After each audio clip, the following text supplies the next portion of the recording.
Material para la materia Filosofía de la Educación 2. Grandes educadores de la historia. Y aquí los educadores que vamos a analizar en la siguiente presentación. Juan Jacobo Rousseau promulgó el respeto a la vida natural, la libertad y las diferencias individuales. Se le considera como el representante típico del tratamiento individual en la educación. Su alumno se educa solo con un preceptor. Sus fines educativos no son individuales, sino también sociales, diferentes a los que la educación daba en su tiempo, en contra de la cual se manifestaba. La vuelta a lo natural, fuera de convencionalismos sociales, es la clave de la idea de la educación de Juan Jacobo Rousseau. La naturaleza es lo primitivo y valioso, lo esencial en la especie humana.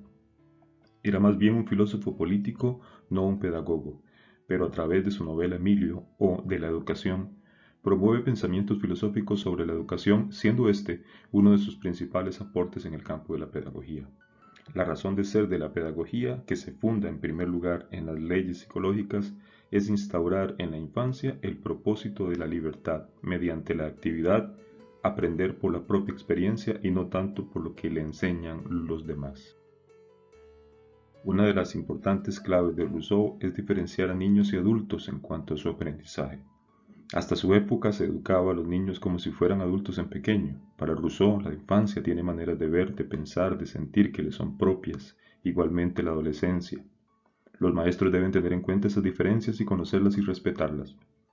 En la educación, el niño ha de permanecer en su naturaleza de niño. La educación debe ser gradual. El educador debe esperar con confianza la marcha natural de la educación e intervenir lo menos posible en el proceso de la formación. La educación del niño debe comenzar desde su nacimiento y debe impedirse que adquiera hábitos de los cuales pudiera llegar a ser esclavo. La educación religiosa no debe ser confesional y debe realizarse no en la infancia sino en la edad de la razón. En su libro El contrato social, rescata la necesidad de las personas durante toda su vida de consuelo y guía. En su texto, el Emilio atacó el sistema educativo de su época, pues mantiene que los niños deben ser educados a través de sus intereses y no por la estricta disciplina. Dado su alejamiento de los enciclopedistas de la época y su enfrentamiento con la Iglesia Católica por sus polémicas doctrinas, su estilo literario cambió. Sus obras autobiográficas dieron un vuelco fundamental en la literatura europea, a tal punto que es considerado uno de los precursores del romanticismo. Las obras suyas que más influyeron en su época fueron Julia, o la nueva Eloísa, y Emilio, o de la educación, ya que transformaron las ideas sobre la familia. Otras obras muy importantes son El contrato social y El discurso sobre el origen de la desigualdad entre los hombres. El contrato social fue el manual de los doctrinarios de la Revolución Francesa. Emilio, o de la educación, expone la teoría de la pedagogía, donde se deben respetar los buenos instintos naturales del ser humano, guiando su libre desarrollo de la manera menos artificial posible. Johann Heinrich Pestalozzi. Este pedagogo defendía la individualidad del niño y la necesidad de los maestros de que fueran preparados para lograr un desarrollo integral del estudiante más que para implantar los conocimientos, donde el maestro tiene una confianza muy grande en las capacidades del infante. Algunos principios pedagógicos que aportó Pestalozzi.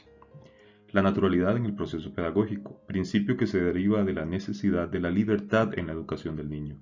Es necesario que el niño esté libre para que pueda actuar y pensar a su modo en contacto con todo lo que le rodea. La educación elemental se debe implementar a partir de la observación de la experiencia y el interés de las actividades educativas. No enseñar nada que los niños no puedan ver. Johann Henry Pestalozzi fue un hombre de gran importancia para la pedagogía moderna que fijó muchas de las bases de la educación de nuestros tiempos.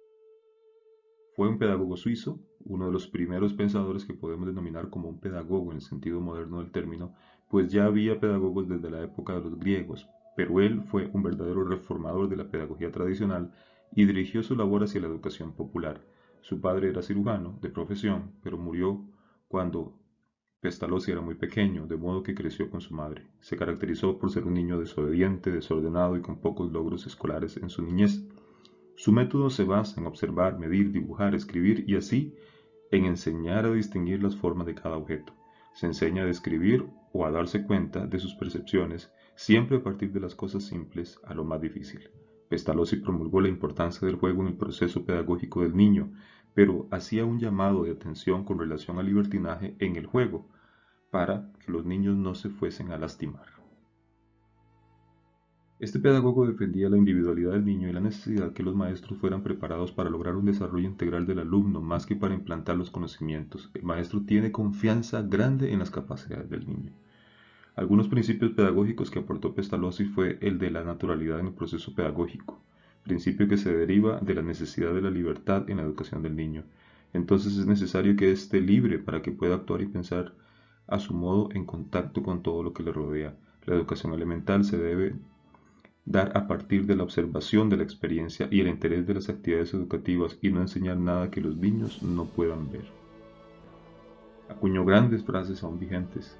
Tarde o temprano, seguro que la naturaleza se vengará de todo lo que los seres humanos hagan en su contra. Un niño que no se siente querido difícilmente puede ser educado. La educación es desarrollo natural, progresivo y sistemático de todas las facultades.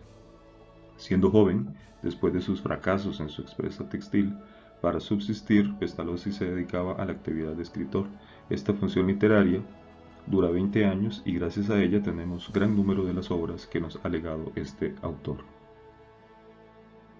Aportes a la educación. Sin duda los aportes de Pestalozzi presentan gran relevancia para la educación del siglo XXI. A pesar de que su enseñanza se basa en una educación elemental, no escapan sus influencias también en la educación preescolar. Tenemos los siguientes aportes a la educación.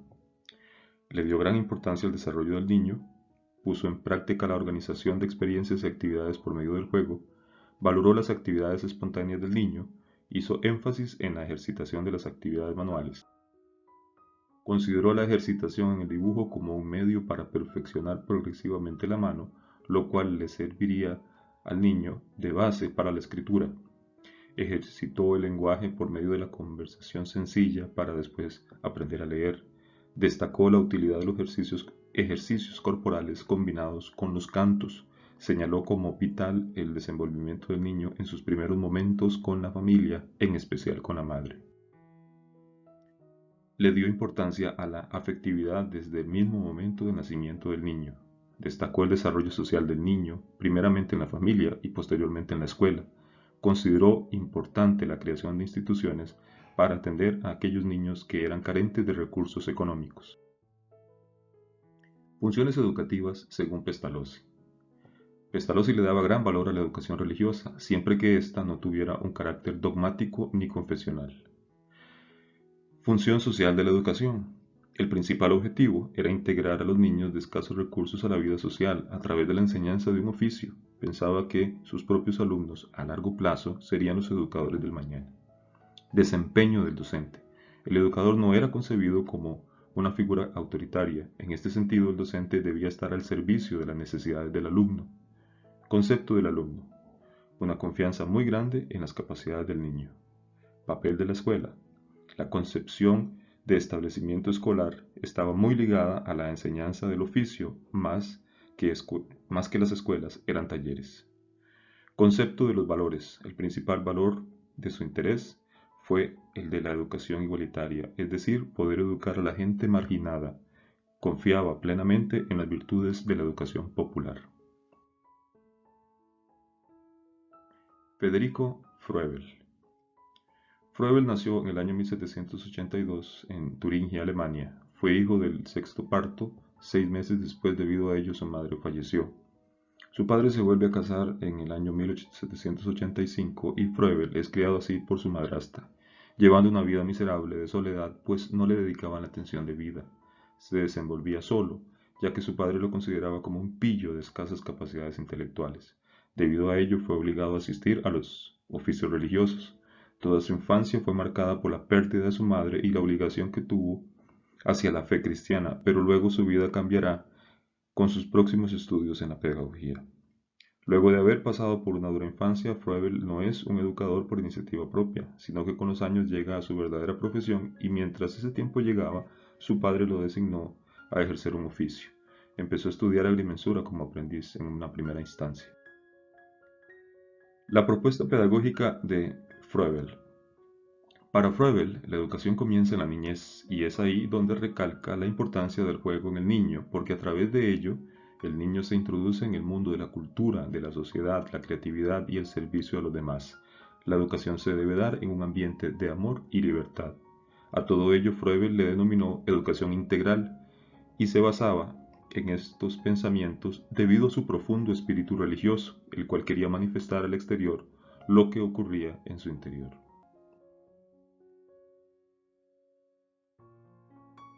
Fue la idea, la educación integral, la que inspiró a Froebel a fundar los jardines de infancia o kindergarten, los cuales se crearon con la finalidad de educar al niño durante su primera infancia, siendo ello una extensión del hogar, en donde es de vital importancia la educación del niño influenciando en su familia.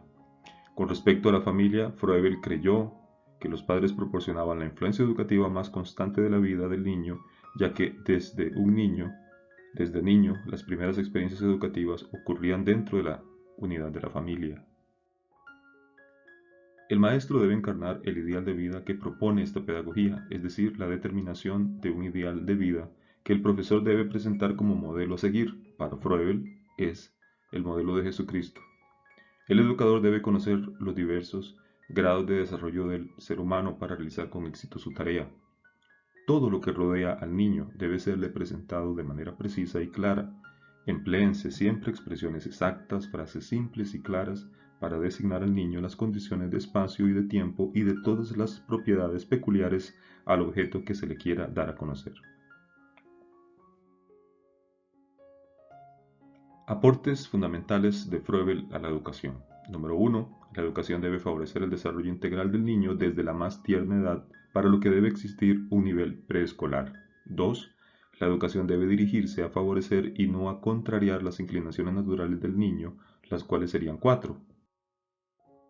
El movimiento significa no impedir los movimientos, lo cual se hacía en aquella época, y favorecer las actividades lúdicas. El juego es lo que en el adulto es el trabajo y el ejercicio. Apalpar los objetos materiales. Reconoce Froebel que el tacto es otro medio perceptivo capaz de entregar conocimiento al niño y se aconseja que aprenda, por ejemplo, a reconocer las formas geométricas por el tacto y no solamente por la vista. También señala que en un orden evolutivo de desarrollo infantil es el medio que más temprano aparece. A despedazar objetos, porque desea el niño conocer el mundo y el cómo están hechos los objetos. Pasa del todo a las partes y de ahí vuelve a integrarlas en un todo. Aconseja, a modo ejemplar, dividir en trozos las figuras geométricas para que el niño jugando reúna los trozos en un todo con sentido. A cuidar algo. A través del sentido de la propiedad, el niño aprende a respetar los objetos y posesiones de los demás. Por ejemplo, se le enseña a guardar sus cosas en su propio cajón y respetará el de los otros niños. Se le incita a ordenar y a nunca poner sus manos en la propiedad ajena. El concepto de escuela nueva. ¿Qué es la escuela nueva? El término escuela nueva se refiere a todo un conjunto de principios que surgen a finales del siglo XIX y se consolidan en el primer tercio del siglo XX como alternativa a la enseñanza tradicional. ¿Cómo se fundó la escuela nueva? La escuela nueva se apoyó en las teorías naturalistas de Rousseau y en la experiencia práctica de Pestalozzi para diseñar un acabado plan de formación aplicado a la educación parvulista, es decir, a la educación preescolar en el caso de Pestalozzi. También se nutren las ideas de Froebel, quien se muestra contrario a la división artificial por materias y diseña un método integral de enseñanza-aprendizaje más relacionado con la realidad de las cosas.